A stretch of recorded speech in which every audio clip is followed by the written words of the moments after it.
When you come to Japan, I highly recommend exploring the little streets. You'll find lots of big streets like this all over the place in the cities. Hey, there's a police box. But you'll also find little streets like this. And if you have the time and the inclination, go have a look. Let's go see. An especially important landmark to look out for when exploring in Japan are clusters of trees rising above the houses. That usually indicates a shrine or a temple. In this case, we've got an entire little hillside that's rising up, and that's always a good sign. And let's take a look as we go down further. Oh, nice little bamboo slat garden. Look at that, with an umbrella hanging off the side. I love seeing bamboo fencing. The garden is coming down for the autumn season. Let's listen to the crickets.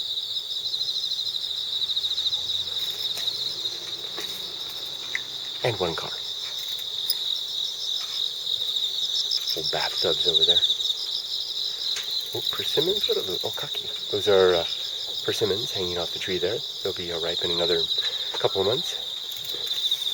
And then the farmers will have them hanging from their eaves. Look at this old house, old sign.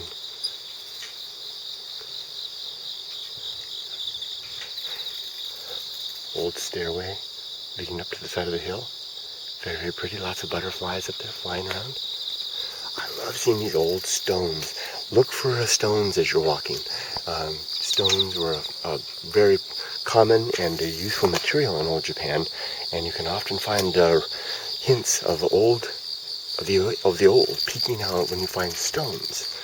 Stones like that may indicate that you're close to an old structure, maybe even a cemetery.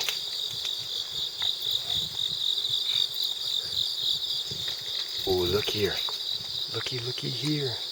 A trail going up onto the hill. I'll bet there's a shrine at the top. Maybe even a temple.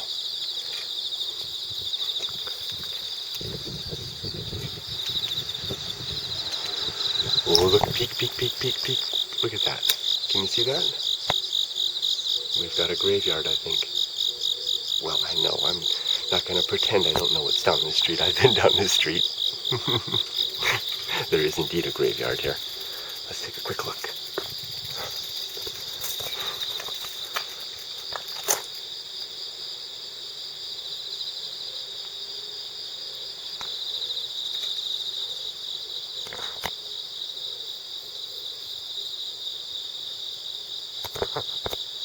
Very, very interesting. Overgrown, a little disused maybe. Oh, very overgrown there. These lots are completely overgrown. An overgrown cemetery. Some old and some new stones in there. Oh, look at these.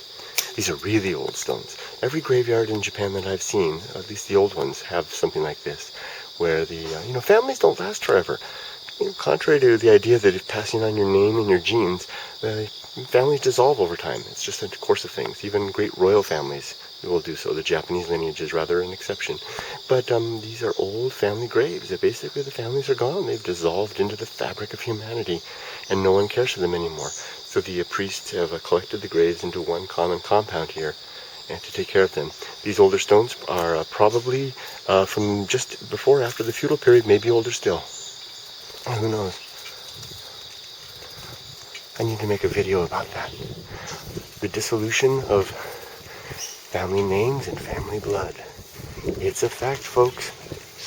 You and I have about 7 generations before we're gone for good. Our family name may continue past that, but our genes have about that long to live in terms of our unique individuality. Oh, I'm getting off into a completely different subject now. I need to stick here. Wow, what's this? Yeah. All overgrown. What the heck is in there? Is it by chance a shrine? No, it's just junk.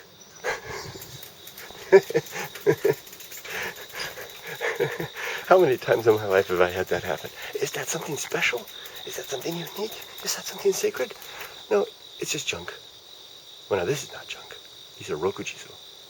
There are 6 jizo there with bibs. They represent the 6 stages of incarnation in the Buddhist tradition.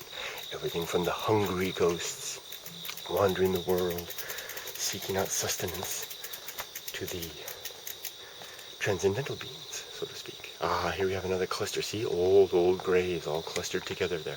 They don't receive the attention that the new ones do because there's nobody around to care for them anymore, except the benevolent priests. Now this whole graveyard seems to be rather in disuse. Let's keep on going. There's a bunch of kitties. Ooh, plowed field, ready to sit still for the winter. Hello kitties, I'm sorry to disturb you. I don't know what these bottles are here. I always see them. Someone told me that they might be for to keep dogs from peeping.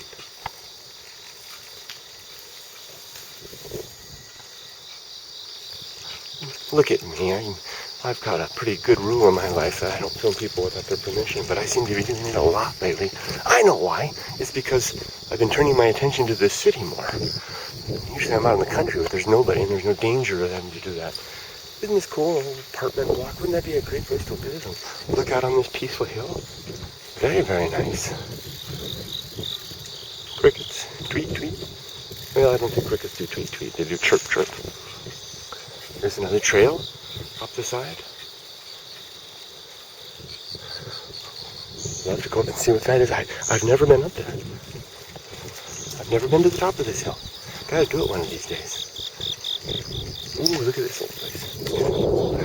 Well, that's not old, that's all new. Well, that's about it, folks.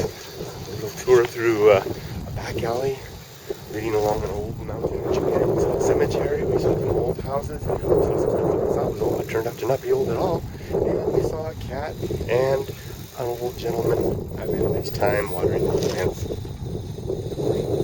What a great day. What a great way to start the day. Well, from Shizuoka, Japan, I'm going to sign off for now, guys. Wish you all a happy weekend. Or whatever it is when you see this video.